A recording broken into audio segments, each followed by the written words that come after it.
जय हिंद। आज के इस वीडियो में हम विभाज्यता का नियम पढ़ेंगे। तो चलिए आज क्लास को हम शुरू करते हैं। सबसे पहले हम 2, 4, 8 का विभाज्यता का नियम पढ़ेंगे। इन तीनों को हम इसलिए पहले लिए हैं क्योंकि इन तीनों का नियम थोड़ा मिलता है, इसलिए हम इनको पहले ले लिए हैं। ठीक है, तो 2 का नियम क्या है? जिस संख्या का अंतिम अंक 2 से भाज्य हो या अंतिम अंक 0 हो तो वह संख्या 2 से भाज्य होगी। ठीक है, जैसे 4564 में अंतिम अंक क्या है? 4 है, तो ये 2 से भाज्य संख्या है।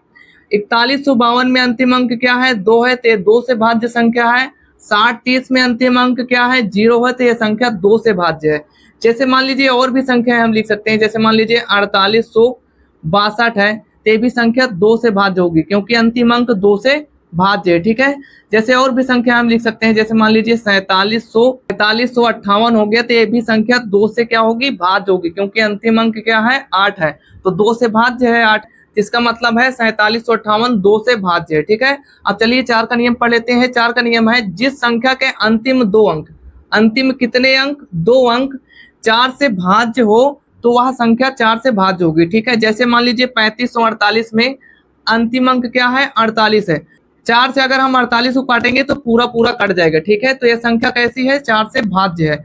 6032 में अगर हम देखें अंतिम 2 अंक, 4 से अगर हम 32 भाग देंगे तो पूरा पूरा कट जाएगा, इसलिए 6032 संख्या 4 से भाज्य है। अंतिम 2 अंक, तो 4 से 28 भाज्य है। अंतिम 2 अंक देखना है तो अंतिम 2 अंक 28 है, तो 28 4 से भाज्य है, इसका मतलब ये 4 से भाज्य है। और भी संख्या हम लिख सकते हैं, जैसे मान लीजिए 9632 हो गया, इसमें का अंतिम अंक क्या है? 32, 32 4 से भाज्य है। ठीक है, तो 96 32 क्या होगा? 4 से भाज्य संख्या है।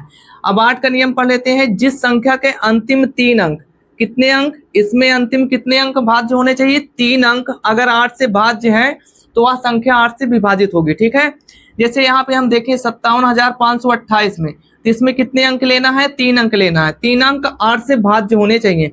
अगर हम 8 से 528 भाग देंगे तो 8 से 48 होगा, कितना बचेगा? 4, ये हो जाएगा 48, फिर 8 से 48, तो 528 8 से भाज्य है, इसलिए 57,528 संख्या क्या होगी? 8 से भाज्य होगी।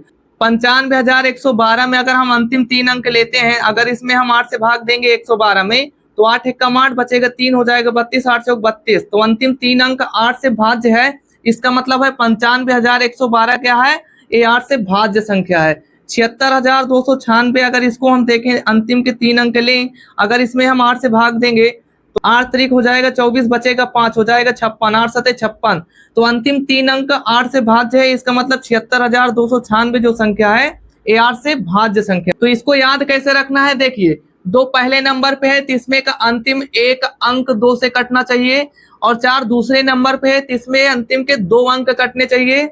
8 तीसरे नंबर पे है तो इसमें का अंतिम का 3 अंक कटना चाहिए। तो चलिए अब हम इसको हटाते हैं, फिर उसके बाद फिर हम 3, 9 और 5 का नियम लिखते हैं, फिर उनको हम समझते हैं। तो आइए अब हम 3, 9 और 5 का नियम पढ़ लेते हैं। देखिए 3 का नियम क्या है? संख्या के अंकों का योग 3 से भाज्य हो, यानी संख्या के अंकों को हम जोड़ेंगे, अगर 3 से पूरा पूरा कट जाएगा तो वह संख्या 3 से भाज्य होगी। जैसे यहाँ पे हम 456 को देखें, तो अगर इसमें अंकों को हम जोड़े तो 4 5 हो जाएगा, 9 9 में 6 जोड़ेंगे कितना होगा? 15, तो 15 3 से क्या होगा? भाज्य होगा। तो इसका मतलब है 456 जो संख्या है इन 3 से क्या है? भाज्य है। अगर हम 7242 में अंकों को जोड़ें तो 7 2 हो जाएगा, 9 9 4 हो जाएगा, 13 13 हम 2 जोड़ेंगे तो आ जाएगा 15, तो 15 3 से क्या है? भाज्य है। तो इसका मतलब है 7242 जो संख्या लिखी है ये 3 से भाज्य होगी। 9513 में अगर हम अंकों को जोड़ेंगे तो हो जाएगा 9 5 14, 14 1 हो जाएगा 15, 15 3 हो जाएगा 18, तो 18 3 से भाज्य संख्या है। तो इसका मतलब है 9513 जो संख्या है ये 3 से भाज्य होगा। ठीक है, अब हम 9 का नियम समझ लेते हैं। 9 का नियम क्या है? संख्या के अंकों का योग 9 से भाज्य हो, यानी जो संख्या हमें दी जाए उसको हम जोड़ें तो 9 से भाग पूरा पूरा जाना चाहिए, तो वह संख्या 9 से भाज्य होगी।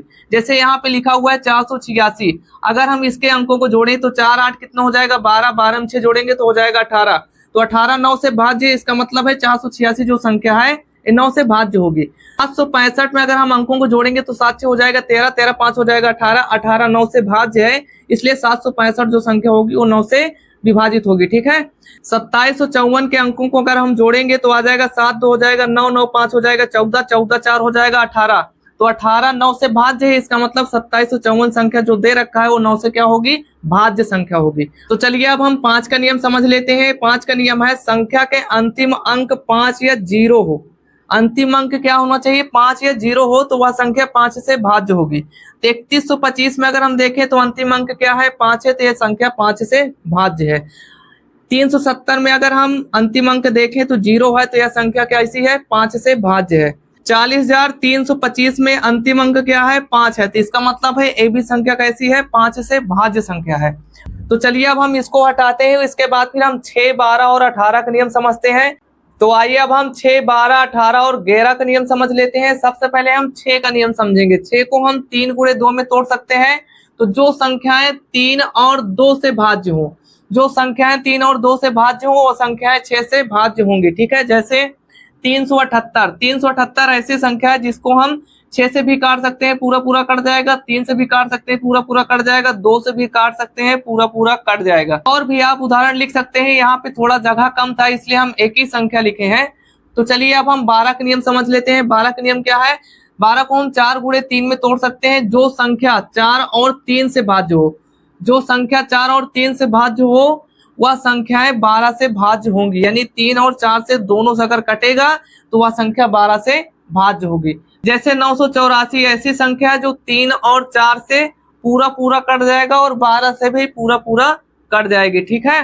चलिए अब हम 18 का नियम समझ लेते हैं। 18 को हम 9 गुणे 2 में तोड़ सकते हैं। जो संख्या 9 और 2 से भाज्य हो वो सभी संख्याएं 18 से भाज्य होंगी, यानी ऐसी संख्या जो 9 और 2 से पूरी पूरी विभाजित हो तो वह संख्या 18 से भी विभाजित होगी, ठीक है। जैसे हम 756 लिखे हैं, तो 756 ऐसी संख्या है जो 9 से भी कटेगा, 2 से भी कटेगा और 18 से भी पूरा पूरा विभाजित हो जाएगी, ठीक है। आप लोग और लिख लेना, यहाँ पे जगह कम था इसलिए हम एक ही संख्या लिखे हैं।